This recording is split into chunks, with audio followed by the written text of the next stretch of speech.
അതാ കൊല്ലപ്പെട്ട ചെറിയ മക്കളെ ആഖിറത്തിലേക്ക് കൊണ്ടുവരും. നിങ്ങൾ നശിപ്പിച്ച് മരുന്ന് കുടിച്ച് നശിപ്പിച്ച കുഞ്ഞുങ്ങളെ ആഖിറത്തിലേക്ക് കൊണ്ടുവന്നിട്ട് ആ കുഞ്ഞിനെ ആ ഉമ്മയുടെ ആ ഉപ്പയുടെ ആ ഡോക്ടറുടെ മുമ്പിൽ വെച്ച് റബ്ബ് തആല ചോദിക്കുന്നതാണ്, മോളെ മോനെ നിന്നെ എന്തിനാണ് കൊന്നത് നിന്റെ ഉപ്പ? ഈ കുട്ടിക്ക് മറുപടി പറയാൻ കഴിയുമോ?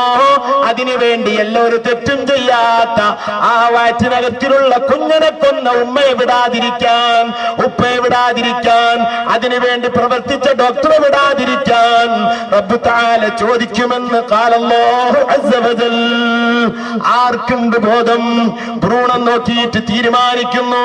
ഇതാ അടുത്ത് ഏകദേശം 1 വർഷമേ ആയിട്ടുള്ളൂ. ചാലിയത്തി എന്റെ പരിചയക്കാരനായ ഒരു സുഹൃത്തിന്റെ ഒരു മകൾ, അദ്ദേഹം എന്റെ അരികിൽ വന്നിട്ട് പറഞ്ഞു, ആദ്യം അദ്ദേഹത്തിന്റെ മകന് വന്നു, എന്നോട് പറഞ്ഞു, ഉസ്താദേ എന്റെ പെങ്ങളുടെ വയറ്റിൽ കുട്ടിയുണ്ട്, ആ കുട്ടിക്ക് അംഗവൈകല്യമുണ്ടെന്ന് ഡോക്ടർ പറഞ്ഞു, ആ കുട്ടിക്ക് ലെൻസ് എന്ന് പറയുന്ന സാധനം പടച്ചിട്ടില്ല. ലെൻസ് ഇല്ല അത്രേ, പിന്നെ വാൾവോ എന്തൊക്കെ ഇല്ല.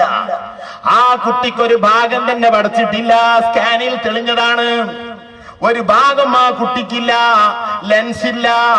ആ കുട്ടി പെൺകുട്ടിയാണ്.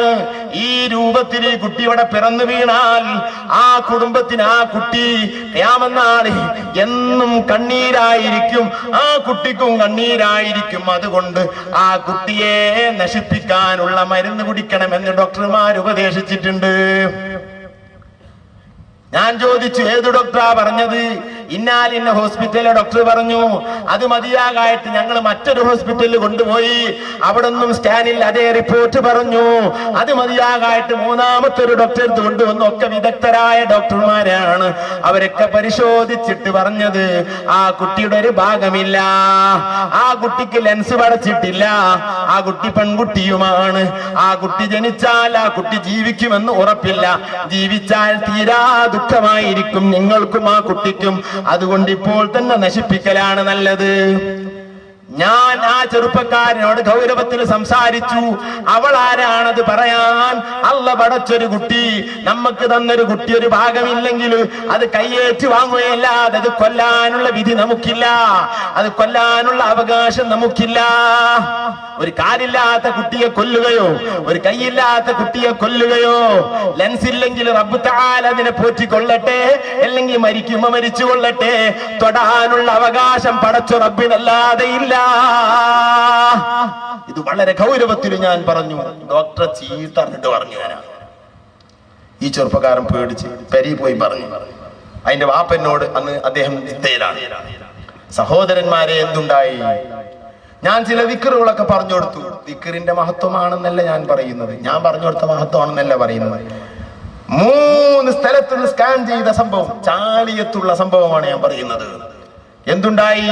അത് കൊണ്ടുവന്ന് അവസാനം കുറെ ദിക്റുകളൊക്കെ ചൊല്ലി ഉസ്താദുമാരത്തൊക്കെ പോയി ഹോസ്പിറ്റലിൽ പ്രസവത്തിന്റെ ടൈം ആകുമ്പോൾ ഹോസ്പിറ്റലിൽ ഈ പറഞ്ഞ സ്ഥലത്തൊന്നും എടുക്കാൻ തയ്യാറായില്ല.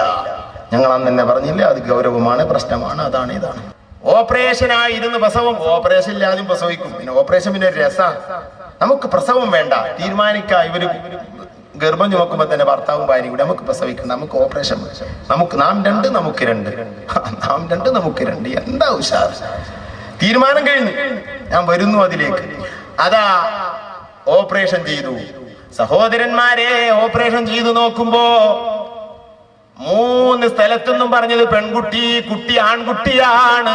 ഒരു അംഗത്തിനും ഒരു വൈകല്യവും ഇല്ല എന്ന് മാത്രമല്ല, 2 ആഴ്ച മുമ്പ് ആ കുടുംബത്തിൽ ഞാൻ പോയിരുന്നു. അവര് ഒന്നടങ്കം പറയുന്ന അങ്ങനത്തെ ഒരു കുട്ടി ഞങ്ങളെ കുടുംബത്തിൽ ജനിച്ചിട്ടില്ല. അത്രയും ഭംഗിയുള്ള ഒരു ആൺകുട്ടി. ഇതാ 40 നല്ല പോലെ ചിരിക്കുന്ന കുട്ടി, തൊട്ടിൽ നിന്ന് സ്വന്തം ഇറങ്ങാൻ നോക്കുന്നുണ്ട്. ഇങ്ങനത്തെ ഒരു കുട്ടി ഞങ്ങളെ കുടുംബത്തിൽ ജനിച്ചിട്ടില്ല. ഇതിനെങ്ങോട്ട് ഓപ്പറേഷൻ ചെയ്ത് എടുത്ത ടൈമിൽ ഡോക്ടർ അങ്ങ് കരഞ്ഞത്ര. ഇതിനെയാണല്ലോ നമ്മൾ നശിപ്പിക്കാൻ തീരുമാനിച്ചത്. സഹോദരാ, നമ്മൾ മനസ്സിലാക്കണം എവിടേക്കാണ് ഈ പോകുന്നത്. സ്കാനിന്റെ റിപ്പോർട്ട് കൊണ്ടാണോ തീരുമാനമെടുക്കുന്നത്? ഇനി അങ്ങനെയാണെങ്കിൽ തന്നെ വയറ്റകത്തുള്ള കുഞ്ഞിനെ നശിപ്പിക്കാൻ പാടില്ല. കുട്ടികളെ കൊല്ലുന്ന പരിപാടി ജാഹിലിയ്യ കാലത്തുണ്ടായിരുന്നു. ഈ ഉമ്മത്തിൽ ഇപ്പോൾ എത്തിയിരിക്കുന്നു. കുട്ടീനെ നോക്കിയിട്ട് കൊല്ല പറ്റുമോ സഹോദരന്മാരെ? കുട്ടികളെ നോക്കിയിട്ട് എന്താ കുട്ടിയെ നോക്കുക, സ്കാനിൽ കഴിഞ്ഞ് പെൺകുട്ടിയാ, എനിക്ക് 3 ഉണ്ട് പെൺകുട്ടി, ഇത് വേണ്ട, ഇത് ശരിയാക്കുക, കൊല്ലുക. അല്ലാഹുവിന്റെ റസൂൽ വളരെ ഗൗരവം പറഞ്ഞ, വിശുദ്ധ ഖുർആൻ വലിയ ഗൗരവം പറഞ്ഞതാണ്. ഗർഭം ചുമന്നിട്ടേ ഉള്ളൂ, നശിപ്പിക്കാൻ പറ്റുമോ? ഗർഭപ്പായിട്ടേ ഉള്ളൂ, 1 മാസേ ആയിട്ടുള്ളൂ, നശിപ്പിക്കാൻ പറ്റുമോ? ഷാഫിഈ മദ്ഹബിൽ ബലപ്പെട്ടത് പറ്റൂല, 1 മാസമായാലും പറ്റൂല. ഒരഭിപ്രായം 1 മാസമാണെങ്കിൽ പ്രയാസമുണ്ടെങ്കിൽ നീക്കാം. 2 മാസമായാലോ അതേ വിധി, മാംസപിണ്ഡമായാലോ അതേ വിധി, 4 മാസമായാലും അതേ വിധി. ജീവിട്ട് കഴിഞ്ഞാൽ 4 മാസമായാലും ജീവിടും, ജീവിട്ടാൽ പിന്നെ ഒരു കാരണത്താലും നശിപ്പിക്കാൻ പാടില്ല. അതിൽ 2 അഭിപ്രായമില്ല. ഗർഭം അലസിപ്പിക്കുന്ന ഉമ്മമാരെ എവിടേക്കാണ് പോകുന്നത്? ഞാൻ എന്റെ വക പറയുകയല്ല. ഷാഫിഈ മദ്ഹബിലെ ആധികാരിക കിതാബായ 10 വാള്യമുള്ള ഫിഖഹിന്റെ കിതാബാണ് തുഹ്ഫ. അതിലെ ആശയമാണ് ഞാൻ നിങ്ങളോട് ഈ പറഞ്ഞത്. വളരെ ഗൗരവമല്ലേ? ഒരു ബോധമില്ലാത്തൊരു കുടുംബം, സുബ്ഹാനല്ലാഹ്, മാതാപിതാക്കൾ, ഒരു ബോധമില്ലാത്തൊരവസ്ഥ. എവിടേക്കാണ് ഈ പോകുന്നത്? ചെന്ന് നോക്കി, ആൺകുട്ടിയാണോ? നല്ല സന്തോഷായി, എല്ലാ കാര്യമായി പോയി. ഈ കുട്ടിയായിരിക്കും പക്ഷെ ഇവന്റെ കഴുത്തിൽ കത്തിയേക്കണം, ഇവനെ ഉളുഹിയത്ത് ഇറക്കണം.